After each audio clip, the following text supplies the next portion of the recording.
Bir dənə bu video baxın, görün necə maraqlı bir hadisədir. Bax, siz belə bir vəziyyətə düşsəydiniz, nə edərdiniz? Mənim indi yeni bir telefonum var, hələ də bu düymələrlə öyrəşməmişəm.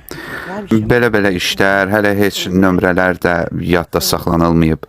Deməli, qızıma zəng edirəm, bir uzun müddət dəstək qaldıran olmadı. Sonra götürdü, deyirəm ki, salam qızım, deyir salam ana. Soruşdum ki, necəsən? Dedi, necə olacağım anaya? Artıq yorulmuşam. Böyüklər qaçıb oynayırlar. Kiçik isə diqqət istəyir. İndi də ərim gəlməlidir, ona yemək hazırlamalıyam. Dedim ki, qəti narahat olma. İndi gəlirəm. Hər işdə sənə kömək edəcəm. Uşaqları da sakitləşdirərəm. Balaca ilə də oynayaram.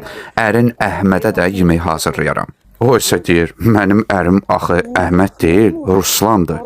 Mən deyirəm, vay, sənin nömrən belə deyil. O isə deyir ki, yo, bilirsiniz, siz nömrənin bir rəqəmində səhv etmisiniz. Və birdən eşidirəm ki, belə deyir. Bəs siz daha gəlməyəcəksiniz? Mənim ona elə yazığım gəldi ki, dedim, niyə gəlmirəm ki?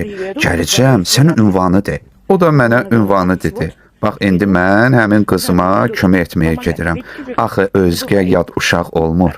Bax belə. Maraqlıydı, hə? Fikirlərinizi şərhə yazarsınız.